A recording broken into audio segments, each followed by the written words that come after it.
চাঁদা না দেওয়ার জেরে সোহাগকে হত্যা করা হয়েছে বলে অভিযোগ নিহতের পরিবারের। বিকেলে বরগুনার সদর উপজেলার ইসলামপুর গ্রামে তার মায়ের কবরের পাশে দাফন করা হয়। এর আগে সকালে সোহাগের মরদেহ গ্রামের বাড়িতে নেওয়া হয়। এ সময় স্বজনদের আহাজারিতে ভারী হয়ে ওঠে পরিবেশ। পরিবারের সদস্যরা জানান, দীর্ঘদিন ধরে ঢাকার মিটফোর্ড এলাকায় মেসার্স সোহানা মেটাল নামের একটি দোকান চালান সোহাগ। ওই ব্যবসা প্রতিষ্ঠান থেকে প্রতি মাসে 2 লাখ টাকা চাঁদা দাবিকে কেন্দ্র করেই অভিযুক্তদের সঙ্গে দ্বন্দ্ব শুরু হয়। স্বজনদের দাবি, টাকা দিতে রাজি না হওয়ায় এর আগে সোহাগের ব্যবসা প্রতিষ্ঠান তালাবদ্ধ করে দেওয়া হয়। এর জেরে বুধবার বাসা থেকে ডেকে নিয়ে সোহাগকে আটকে রেখে চাঁদা দাবি করে অভিযুক্তরা। পরে চাঁদা না পেয়ে তাকে হত্যা করা হয়। অভিযোগ তুলে অভিযুক্তদের সর্বোচ্চ শাস্তির দাবি করেন স্বজন ও এলাকাবাসী। এরা তো দল করতো, কিন্তু সোহাগ এমনি বিএনপি আদর্শ ছিল, কিন্তু এরা দল করতো, দলের প্রভাবে এরা সম্ভবত 2 লক্ষ টাকা প্রতি মাসে চাঁদা চেয়েছেন, ব্যবসার অর্ধেক শেয়ার চেয়েছে। প্রধান উপদেষ্টার কাছে আমার আবেদন, আইনমন্ত্রীর কাছে আবেদন, আমার এই ভাই বোন তার যে ভবিষ্যৎটা যেন নষ্ট না হয়, আমার মামা যেন সঠিক বিচার পায়। রাজধানীর পুরান ঢাকায় মিটফোর্ড হাসপাতালের সামনে যুবদল নেতা কর্তৃক ভাঙাড়ি ব্যবসায়ী সোহাগ হত্যার প্রতিবাদে দেশের বিভিন্ন জেলায় বিক্ষোভ মিছিল অনুষ্ঠিত হয়েছে।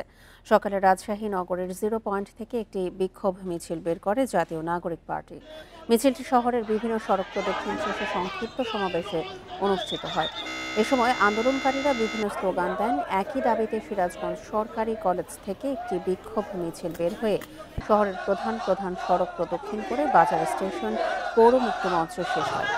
এদিকে নওগাঁয় বিক্ষোভ মিছিল ও সমাবেশ করেছে সংগ্রামী ছাত্র জনতা। সকালে শহরের মুক্তির মোড়ে এই প্রতিবাদ সমাবেশ অনুষ্ঠিত হয়।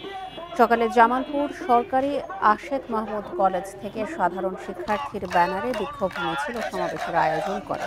এছাড়া গোপালগঞ্জ, রাজবাড়ী, নরসিংদী, নাটোর, মাগুরা, লক্ষ্মীপুর ও নারায়ণগঞ্জে বিক্ষোভ মিছিল সমাবেশ অনুষ্ঠিত হয়।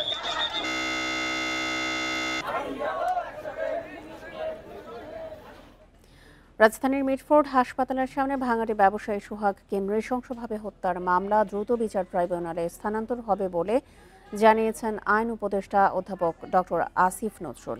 সকালে নিজের ভেরিফাইড ফেসবুক পেজে এক পোস্টে কথা জানান তিনি। আইন উপদেষ্টা বলেন, মিটফোর্ডের নারকীয় হত্যাকাণ্ডের দ্রুত বিচারে সরকার বদ্ধপরিকর। এই ঘটনার সাথে জড়িত 5 জনকে ইতোমধ্যে গ্রেপ্তার করা হয়েছে। পুলিশ সর্বোচ্চ গুরুত্ব দিয়ে তদন্ত শুরু করেছে। তিনি বলেন, এই পাশবিক হত্যাকাণ্ডের দ্রুত বিচার করে দৃষ্টান্তমূলক শাস্তি দেওয়ার ব্যবস্থা গ্রহণ করা হবে। দায়ীদের বিরুদ্ধে মামলা দ্রুত বিচার ট্রাইব্যুনালে স্থানান্তর করা হবে। দ্রুত বিচার ট্রাইব্যুনাল আইন 2002-এর ধারা 10-এর অধীনে দ্রুততম সময়ের মধ্যে বিচারের ব্যবস্থা করা হবে।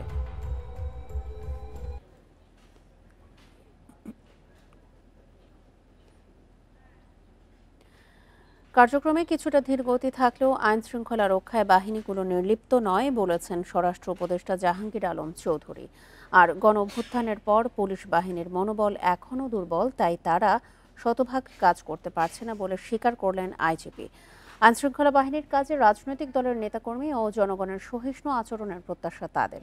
সকালে ঢাকা জেলা পুলিশ লাইন্স পরিদর্শন শেষে এসব কথা বলেন তারা। গেল বুধবার মিটফোর্ড হাসপাতালের সামনে দিনে দুপুরে পাথরের আঘাতে হত্যা করা হয় ব্যবসায়ী মোহাম্মদ সোহাগকে। নৃশংস হত্যাকাণ্ডের ভিডিও সামাজিক যোগাযোগ মাধ্যমে ছড়িয়ে পড়ার পর সারা দেশে এখন নিন্দা ও প্রতিবাদের ঝড়। শনিবার ঢাকা পুলিশ লাইন্স পরিদর্শনের সময় এই বিষয়ে সাংবাদিকদের প্রশ্নের মুখে পড়েন স্বরাষ্ট্র উপদেষ্টা জাহাঙ্গীর আলম চৌধুরী। বলেন, আইন শৃঙ্খলা রক্ষায় কিছু ক্ষেত্রে ধীর হলেও অপরাধ নিয়ন্ত্রণে বাহিনীগুলো তৎপর আছে। ঘটনা ঘটলেই তৎক্ষণাৎ ব্যবস্থা নেওয়া হচ্ছে। চাঁদপুরের একটা ঘটনা ঘটছে, ওইটাও কিন্তু যেই ঘটাইছে তারে কিন্তু সাথে সাথেই কিন্তু আইনের আওতায় নিয়ে আসা হচ্ছে। এই যে নিলিপ্ততা, এটা আমি বলবো না, অনেক সময় 2-1 জায়গায় হয়তো একটু ডিলে হতে পারে, এটা হয়তো হইতে পারে, কিন্তু যেই সময় হচ্ছে আমরা কিন্তু সাথে সাথেই অ্যাকশন নিয়ে যাচ্ছি। একই অনুষ্ঠানে পুলিশ প্রধান জানান, ঢাকা সহ সারা দেশে আধিপত্য বিস্তারকারী ও চাঁদাবাজদের তালিকা করা হচ্ছে। পুলিশের মনোবল শতভাগ ফিরে না আসায় পরিস্থিতি নিয়ন্ত্রণে কিছুটা বেগ পেতে হচ্ছে।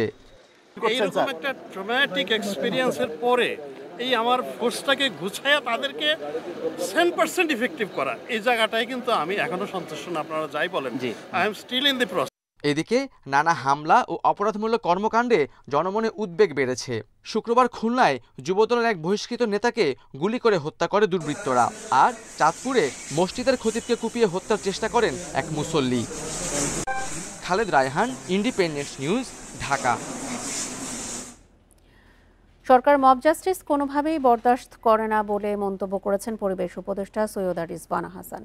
সকালে সাভারে উপজেলা প্রশাসনের উদ্যোগে একদিনে 1 লাখ চারা গাছ রোপণ কর্মসূচির উদ্বোধনী অনুষ্ঠানে যোগ দিয়ে সাংবাদিকদের প্রশ্নের জবাবে এই কথা বলেন তিনি আরও বলেন, মব জাস্টিসের যে ঘটনাগুলো ঘটছে সেগুলোর সঙ্গে সরকারের কোনো সম্পৃক্ততা নেই।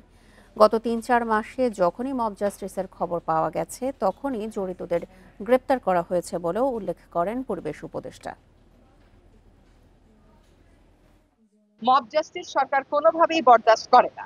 এখন যে ঘটনাগুলো ঘটেছে সেগুলোর সাথে কোনো সরকার বা সরকারি দলের তো কোনো সম্পৃক্ততা নেই। যখনই মব জাস্টিস ঘটছে, অন্তত গত 3-4 মাস আপনারা দেখেছেন যেখানেই খবর পাচ্ছি সেখানেই আমরা আসামিকে গ্রেফতার করেছি এবং কোনো আসামি আর বের হতে পারছে না। সংসদ নির্বাচনের আগে বিএনপির ভাবমূর্তি নষ্ট করার চেষ্টা চলছে বলে মন্তব্য করেছেন বিএনপির কেন্দ্রীয় কমিটির সদস্য রুহুল কুদ্দুস তালুকদার দুলু।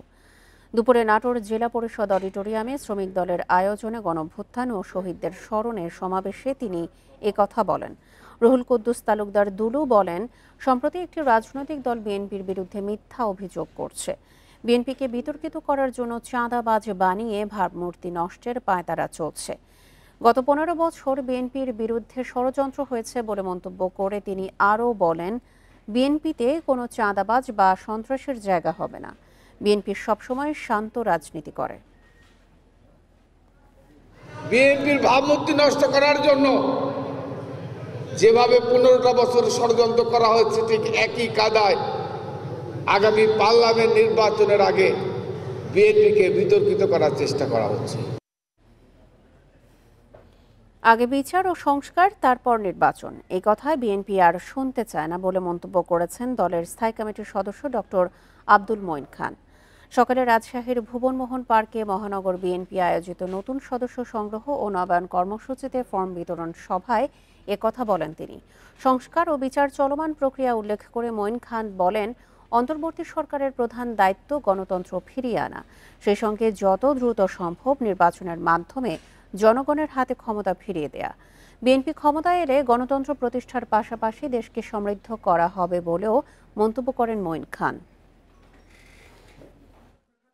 কারোর মুখে আমরা এটা শুনতে চাই না যে আগে সংস্কার হবে, আগে বিচার হবে, পরে গণতন্ত্র হবে, পরে নির্বাচন হবে। এই কথা আমরা আজকে অন্তর্বর্তীকালীন সরকারের মুখে শুনতে চাই। সংস্কার এবং বিচার দুটোই কিন্তু একটি চলমান প্রক্রিয়া। এবার জুলাই অভ্যুত্থান নিয়ে প্রতিবেদন।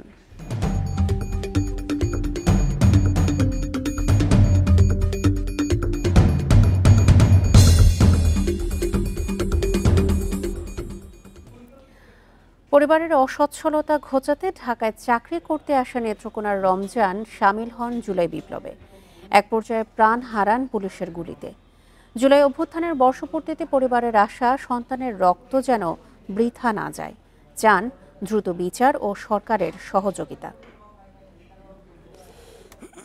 নেত্রকোনা সদর উপজেলার চরপাড়া নন্দীপুর গ্রামে রমজান মিয়া পরিবারের অভাব ঘোচাতে 5 বছর আগে আসেন ঢাকায়। 2024 সালের 19 জুলাই রামপুরায় যোগ দেন ছাত্র জনতার মিছিলে। তার গলা ও বুকে লাগে গুলি। গুরুতর আহত অবস্থায় সহযোদ্ধারা তাকে নিয়ে একের পর এক হাসপাতালে ছুটলেও মেলেনি চিকিৎসা। সহযোদ্ধাদের কোলেই মারা যান রমজান। তুমি দেখেনি আর আমার হতে কইছে, আমি থাকতে তোমরা রে কোনো জিনিসের কষ্ট দিতাম না। আমার শরীরে কুড়া রক্ত থাকতে মা তোমরা কষ্ট দিতাম। রমজানের আয়েই চলত তার পরিবার। হত্যার বিচারের পাশাপাশি তাই সরকারকে পাশে চান তার স্বজনরা। সংসার কিছু নাই, এই ছেলেটাই চালাইতো টাকা থেকে, তারা কিস্তি উঠাইতো, কিস্তি পর্যন্ত তারা মাসের মাস কিস্তি চালাইছে। শহীদ হয়েছে আমার ভাই। আমরা চাই যে হত্যাকারীর বিচার। 15 লক্ষ টাকা আমার কয়দিন যাইব, সরকার যদি আমার সহযোগিতা একটু করে দেয়, সরকার একটা আমি আত্মীয় সহত চাইতে দিদি দিয়ে, সেটা আমার লাগে খুব ভালো হয় আর। শহীদ পরিবারগুলোকে সহায়তার পাশাপাশি যে কোনো সমস্যায় পাশে থাকার আশ্বাস দিয়ে জেলা প্রশাসক জানিয়েছেন, রমজানের ভিটায় ঘর তৈরি করে দেওয়ার উদ্যোগ নেওয়া হয়েছে। আমরা এই পর্যন্ত 4 জন শহীদ পরিবারকে ঘর দিচ্ছি সরকারিভাবে। তার মধ্যে নেত্রকোনা সদর রমজানের বাড়ি কিন্তু আছে, এটি নির্মাণ হবে। তাদের যে কোনো সমস্যা কিন্তু আমরা স্পেশালি দেখছি, তাদেরকে স্পেশাল কেয়ার করছি। রমজান মিয়ার হত্যার ঘটনায় ঢাকায় একটি মামলা হয়েছে। দেশের বিভিন্ন স্থানে জুলাই অভ্যুত্থানে অংশ নিয়ে রমজান মিয়া সহ শহীদ হয়েছেন নেত্রকোনার 17 জন। Independent News. ঢাকায় মিটফোর্ড হাসপাতালের সামনে ভাঙাড়ি ব্যবসায়ী সোহাগ হত্যার প্রতিবাদে দেশের বিভিন্ন জেলায় চলছে বিক্ষোভ মিছিল। এ বিষয়ে আরও জানাতে চট্টগ্রাম থেকে যোগ দিয়েছেন সহকর্মী অনুপম শীল। অনুপম, এমন নির্মম হত্যাকাণ্ডের প্রতিবাদে বিক্ষুব্ধ জনগণ কি বলছেন?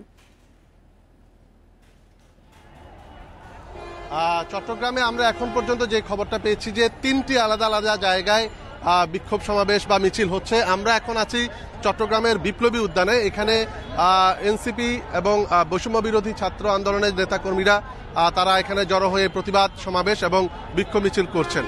এনসিপির মূলত যুবশক্তির পক্ষ থেকে এটি আয়োজন করা হয়েছে।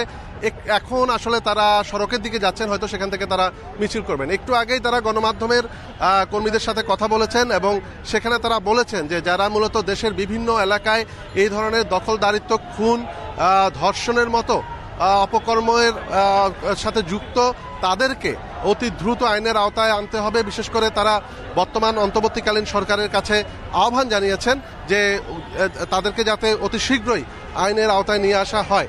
পাশাপাশি তারা আরও প্রতিবাদ জানিয়েছেন এবং তারা বলেছেন যে গত বছর তারা এই তৎকালীন ফ্যাসিবাদী সরকারকে রুখে দিয়েছেন, বুলেটের সামনে তারা বুক পেতে দিয়েছেন। নতুন করে কেউ যদি বাংলাদেশে কোনো ধরনের এই ধরনের নতুন আবার ফ্যাসিবাদ কায়েম করতে চায়, তারা কিন্তু তাদের সামনে আবারও বাধার দেয়াল হয়ে দাঁড়াবেন, এরকমটি তারা বলেছেন। তো এখানে চট্টগ্রামের বৈষম্য বিরোধী আন্দোলনের কেন্দ্রীয় সংগঠক খান তালাত মাহমুদ রাফি তিনি উপস্থিত আছেন এবং আমরা এখন দেখছি যে তারা সেটি মিছিল সহকারে সিডি এভিনিউ হয়ে তারা জিসি মোড়ের দিকে যাচ্ছেন। এর আগে এখানে আমি একটু জানিয়ে রাখি, এছাড়াও চট্টগ্রামের আন্দরকিল্লা জামে মসজিদের সামনে একটি বিক্ষোভ সমাবেশ এখন চলছে। চট্টগ্রামের নিউ মার্কেট এলাকায়ও বিক্ষোভ সমাবেশ চলছে এবং এই মুহূর্তে এই মিছিলটি 2 নম্বর গেট এলাকায় আছে এবং আমরা একটু সামনের দিকে যাওয়ার চেষ্টা করছি। এখানে বৈষম্য বিরোধী আন্দোলনের কেন্দ্রীয় নেতৃবৃন্দ, বিশেষ করে খান তালাত মাহমুদ রাফি আছেন, তারা এই বিক্ষোভ মিছিল সহকারে তারা নগরীর জিসি মোড়ের দিকে যাচ্ছেন এবং এখানে রাফি একটু আগে গণমাধ্যম কর্মীদের যেটি বক্তব্যে জানিয়েছেন যে কোনো ধরনের চাঁদাবাজ, ধর্ষক, কোনো ধরনের অত্যাচার, নিপীড়ক আর বাংলাদেশে আর ঠাঁই হবে না। তারা সবার সামনে বাধার পাহাড় হয়ে দাঁড়াবেন এবং আমি আবারও বলছি যে তারা গণমাধ্যমকে যেটি কেন্দ্রীয় নেতৃবৃন্দ বলেছে যে গত বছর তারা যেভাবে গুলির সামনে বুক পেতে দিয়ে এই দেশ থেকে ফ্যাসিবাদকে দূর করেছেন, ঠিক আবার নতুন করে যদি কোনো ফ্যাসিবাদ গজিয়ে ওঠার চেষ্টা করে সেটিও তারা সেভাবে এখানে প্রতিবাদ করবেন এবং তারা ঠেকিয়ে দিবেন। এবং এই প্রেক্ষাপটে চট্টগ্রামের রাস্তায় আমরা একটা দেখছি যে মিছিল এবং স্লোগানে উত্তাল পরিস্থিতি বিরাজ করছে। স্বভাবতই এই ঢাকায় যে মিটফোর্ডের সামনে যে হত্যাকাণ্ড এবং সেই হত্যাকাণ্ডকে ঘিরে আমরা দেখছি যে একটি প্রতিবাদ মুখর সময় চট্টগ্রামে ইতিমধ্যে তৈরি হয়েছে। চট্টগ্রাম থেকে সোহাগ হত্যার বিচার দাবিতে বিক্ষুব্ধ জনতার সবশেষ তথ্য নিয়ে জানাচ্ছিলেন আমাদের সহকর্মী অনুপম শীল। খুলনার দৌলতপুরে বহিষ্কৃত যুবদল নেতা মাহবুবুর রহমানকে গুলি করে ও কুপিয়ে হত্যার ঘটনায় মামলা দায়ের করা হয়েছে। সকালে নিহতের বাবা বাদী হয়ে অজ্ঞাতদের আসামি করে মামলা দায়ের করেন। বিষয়টি নিশ্চিত করে দৌলতপুর থানার ওসি মীর আতাহার আলী জানান, এই ঘটনায় এখন পর্যন্ত কাউকে আটক করা যায়নি, তবে হত্যাকাণ্ডের সাথে জড়িতদের ধরতে পুলিশের একাধিক দল কাজ করছে। দ্রুতই জড়িতদের আইনের আওতায় আনা হবে। শুক্রবার দুপুরে নিজ বাসার সামনে প্রাইভেট কার পরিষ্কার করছিলেন মাহবুবুর।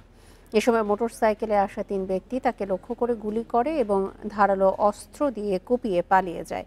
আশঙ্কাজনক অবস্থায় তাকে উদ্ধার করে খুলনা মেডিকেল কলেজ হাসপাতালে নেওয়া হলে চিকিৎসক তাকে মৃত ঘোষণা করেন।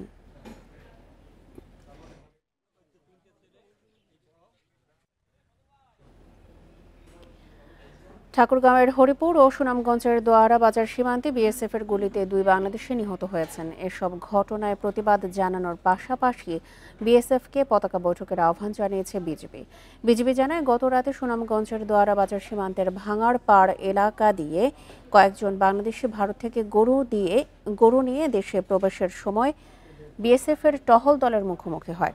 এ সময় বিএসএফের গুলিতে আহত হন শফিকুল ইসলাম। গুরুতর অবস্থায় তার সাথে থাকা ব্যক্তিরা শফিকুলকে পরিবারের কাছে পৌঁছে দেয়। পরে হাসপাতালে নেয়ার পর চিকিৎসক তাকে মৃত ঘোষণা করেন। এছাড়া ভোররাতে ঠাকুরগাঁওয়ের হরিপুরের মিনাপুর সীমান্তে বিএসএফের গুলিতে আসকর আলী নামে এক বাংলাদেশি নিহত হয়েছেন।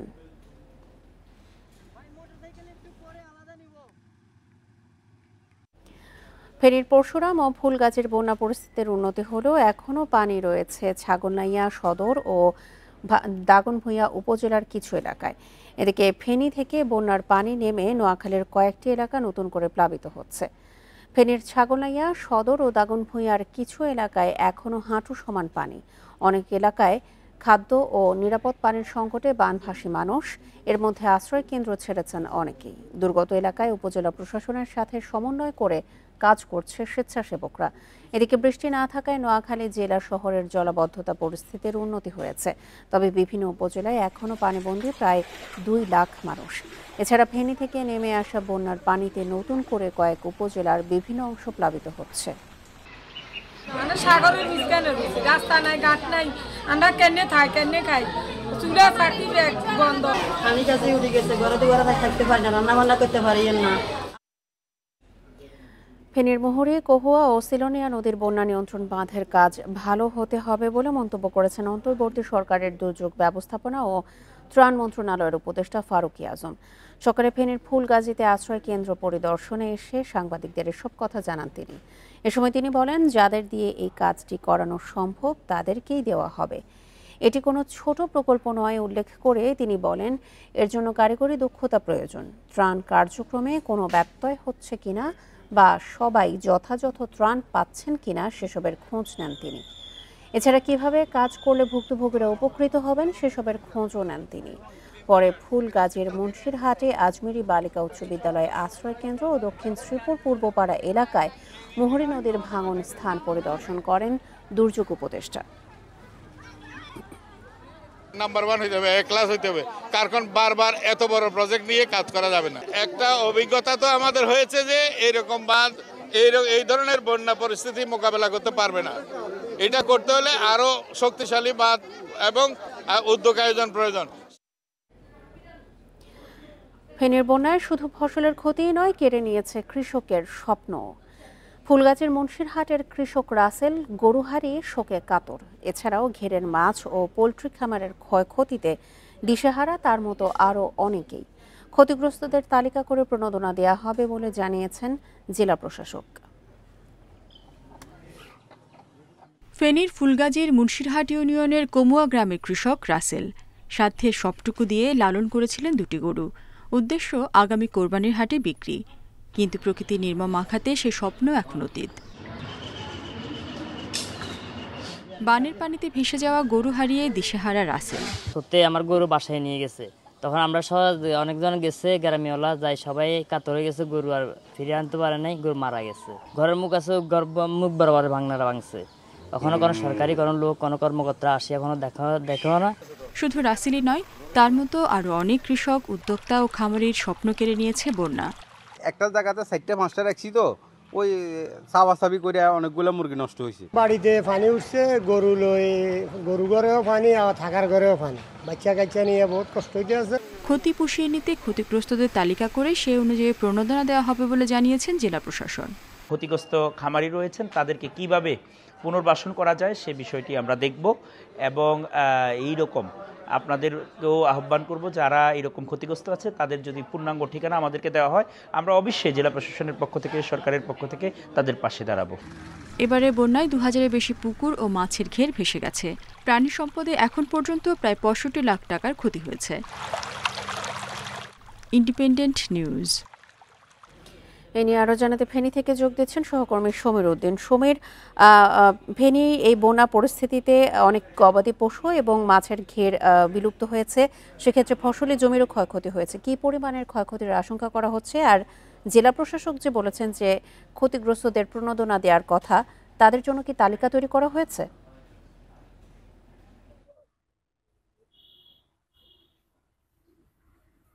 দেখুন, বন্যার কিন্তু পরিস্থিতি এখনো কিন্তু চলমান আছে। ফুলগাজী এবং পশুরামের পানিগুলো এখন নিয়ন্ত্রিত হয়ে আসছে হচ্ছে ছাগলাইয়া এবং ইউনিয়নের তানপুর এর মোল্লাবাড়ি সড়কে। এখানে এখনো হাঁটু পরিমাণ পানি, এখানে পানি কিন্তু নড়চড় নেই, পানি জলবদ্ধতা হিসেবে আছে। এখানকার মানুষ সবচেয়ে বেশি দুঃখ দুর্দশার মধ্যে আছে। আপনি যেটি বলেছেন যে পানি সম্পদের ক্ষেত্রে প্রাথমিকভাবে 65 লাখ টাকার ক্ষতির যে নিরূপণের কথা বলছে, তবে বন্যা শেষ হলে কি পরিমাণ ক্ষতি সেটি তারা নিরূপণ করতে পারবে। আর ফসলের কি পরিমাণ ক্ষতি হয়েছে সেটিও এখন নিরূপণ করা সম্ভব নয়, যেহেতু অনেকগুলো সবজি, আউশ ধান এবং আমনের বীজ এগুলো এখন পানির তলে নিমজ্জিত আছে। পানি সরে গেলে এগুলো পরিসংখ্যান করে তারপরে এই ক্ষয়ক্ষতি নিরূপণ করা যাবে। জেলা প্রশাসনের পক্ষ থেকে তাদের সকলকে সহায়তার একটা আশ্বাস দিয়েছেন। তবে আজকে ত্রাণ ও দুর্যোগ ব্যবস্থাপনা মন্ত্রণালয়ের উপদেষ্টা ফারুকি আজম এসেছিলেন। তিনি ফুলগাজীর আজমিরি বেগম উচ্চ বিদ্যালয়ের কেন্দ্রে সেখানে বন্যা দুর্গতদের সাথে কথা বলেছেন, যারা আশ্রয় নিয়েছে। বন্যা দুর্গতরা তারা অভিযোগ করেছে সেখানে তারা ত্রাণ পাননি। তাৎক্ষণিকভাবে উপদেষ্টা, জেলা প্রশাসক, সেখানকার উপজেলা প্রশাসনকে সরাসরি নির্দেশনা দিয়েছেন অতি দ্রুত তাদের যে ত্রাণ এবং সহায়তার ব্যাপারে দ্রুত পদক্ষেপ নেওয়ার জন্য। ভবিষ্যতে যেন তাদের বিরুদ্ধে এমন কোনো অভিযোগ না উঠে সেভাবে তিনি প্রত্যাশা করছেন।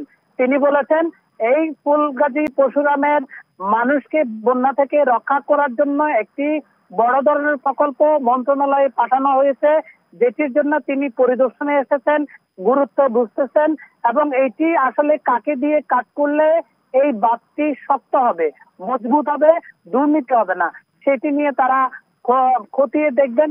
ইতিপূর্বে যতগুলো বাঁধ হয়েছে সেখানে কোনো দুর্নীতি হয়েছে কিনা সেগুলো তারা খতিয়ে দেখবেন বলে আমাদের গণমাধ্যম কর্মীদেরকে জানিয়েছেন। তিনি বলেছেন অতি শীঘ্রই পানি সম্পদ উপদেষ্টা এই এলাকা, বন্যা কবলিত এলাকা পরিদর্শনে আসবেন। তিনি এসে বন্যার কি পরিস্থিতি, কি করলে এখানকার মানুষ স্বস্তি পাবে সে বিষয়ে তিনিও পর্যবেক্ষণ করবেন।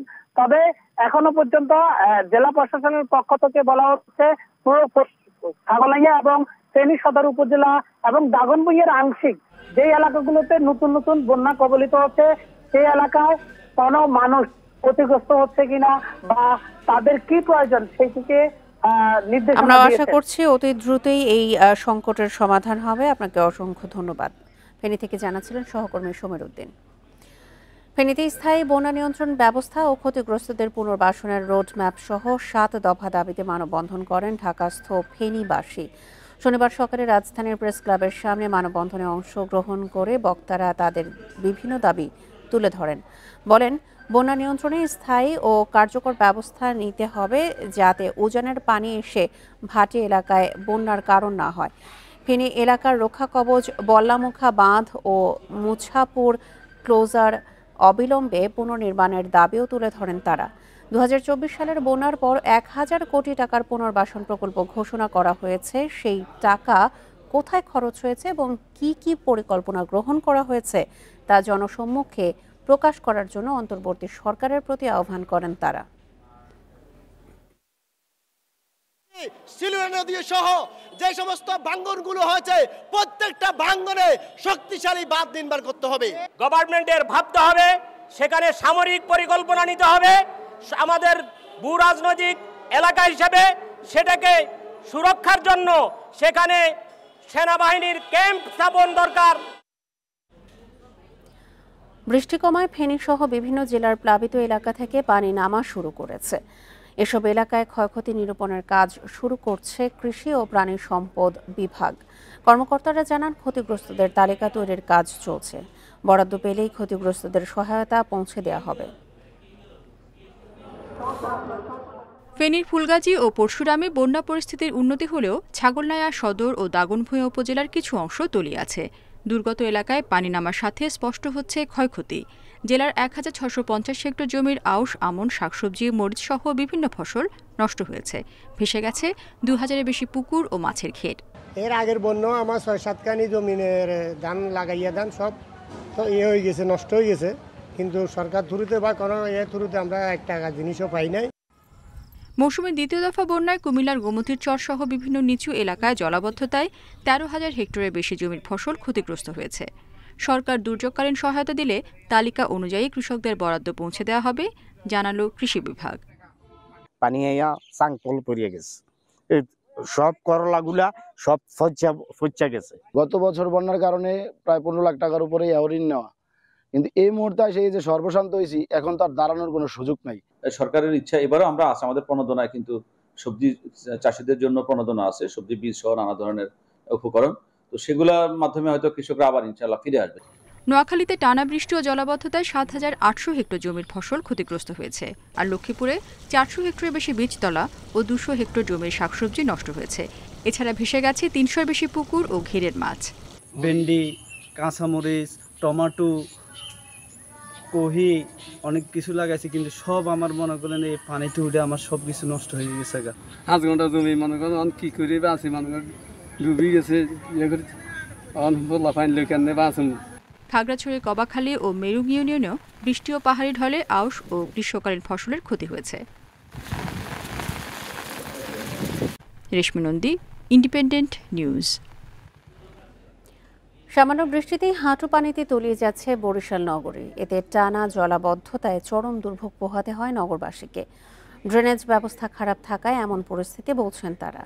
তবে নগরবাসীর সচেতনতার অভাবকেও দায়ী করছে সিটি কর্পোরেশন। পানি নিষ্কাশন স্বাভাবিক রাখতে সবার সহায়তা চেয়েছে কর্তৃপক্ষ।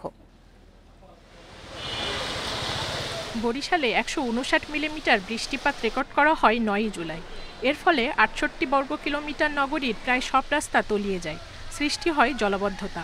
এতে চরম দুর্ভোগ পোহাতে হয় নগরবাসীকে।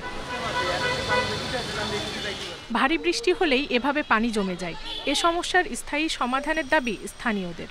বরিশাল শহর নাই, এখন পানি, সমুদ্র আর সমুদ্র এইরকম মনে হইতেছে। রাস্তা জলাবদ্ধতার কারণে এমন একটা অবস্থা হয় যে আমরা হাঁটু সমান পানিও মাঝে মধ্যে হয়ে যায়। পানি নিষ্কাশনের অব্যবস্থার কারণে এই আমাদের এই কাদা পানি মেখে তারপরে বাইরে বেরোতে হয়।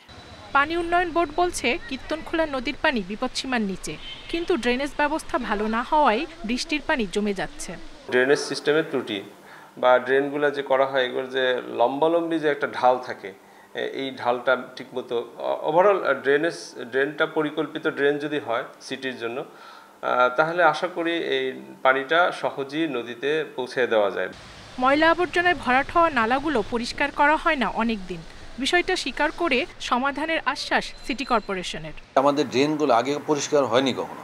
এই বছর আমরা আমাদের প্রশাসন নিজে দাঁড়িয়ে থেকে এই ড্রেনের ভিতরে ময়লাগুলা এরকম অবস্থা যে এগুলা জমাটবদ্ধ হয়ে কেকের মতো হয়ে গেছে। ড্রেনের ভিতরে কোনো ময়লা ফেলবে না, ময়লা ফেলার জন্য আলাদা জায়গা থাকবে, আর ড্রেনগুলো শুধুমাত্র পানির জন্য।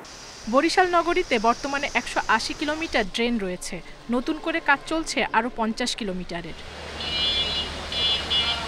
Independent news. গণঅভ্যুত্থানের শক্তি এখনো মাঠে আছে বলে মন্তব্য করেছেন জাতীয় নাগরিক পার্টির আহ্বায়ক নাহিদ ইসলাম। দুপুরে জুলাই পদযাত্রা কর্মসূচির ১২তম দিনে সাতক্ষীরা আসিফ চত্বরে পথসভায় তিনি এসব কথা বলেন। এ সময় নাহিদ ইসলাম নতুন সংবিধান সংস্কার ও জুলাই গণহত্যার বিচার চান। তিনি অভিযোগ করেন একটি পক্ষ এর বিরুদ্ধে দাঁড়িয়েছে, তারা পুরনো বন্দোবস্ত টিকিয়ে রাখতে চায় বলেও অভিযোগ করেন তিনি। বলেন এসবের আর সুযোগ নেই, গণঅভ্যুত্থানের শক্তি এখনো মাঠে আছে বলেও উল্লেখ করেন তিনি। নির্বাচন প্রসঙ্গে নাহিদ ইসলাম বলেন, জুলাই বিপ্লবীরা জাতীয় সরকার গঠন করতে চেয়েছিল, তবে একটি দল ক্ষমতায় যাওয়ার জন্য পায়তারা করছে। শক্তি এখনো মাঠে আছে, এখনো তাদের গর্জন রয়েছে। ৫ই আগস্ট আমরা বলেছিলাম আসুন জাতীয় সরকার করি, দেশটাকে পুনর্গঠন করি, সকল বিভাজন সবকিছুর উঠে গিয়ে বাংলাদেশকে নতুন করে গড়ে তুলি। কিন্তু তারা আমাদের সেই প্রস্তাবে তাদের সায় দেয়নি। সংস্কারের অভাবে ব্যবহার অনুপযোগী হয়ে পড়েছে মাগুরা কেন্দ্রীয় বাস টার্মিনাল।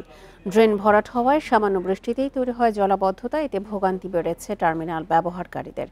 যদিও দ্রুত ব্যবস্থা নেওয়ার আশ্বাস দিয়েই দায় সারছে পৌর কর্তৃপক্ষ।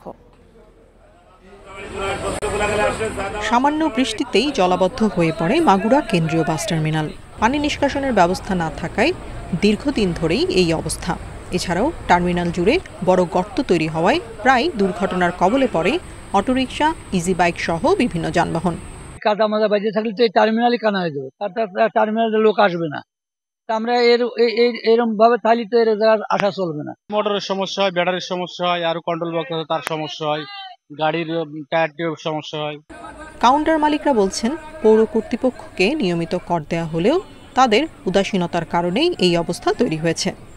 আমাদের কাউন্টারের মধ্যেও পানি উঠে যায় এবং এই সংস্কারের কাজের জন্য কয়েকবারই প্রতিনিধিদের জানানো হয়েছে, কিছুক্ষণ পরেই তারা আবার ভুলে যায়। পানি এইভাবে জমেই থাকে, ইনরা একটু খেয়াল দিলে এই জায়গার উন্নতি হয়, কিন্তু ইনরা তো আসলে খেয়াল করে না।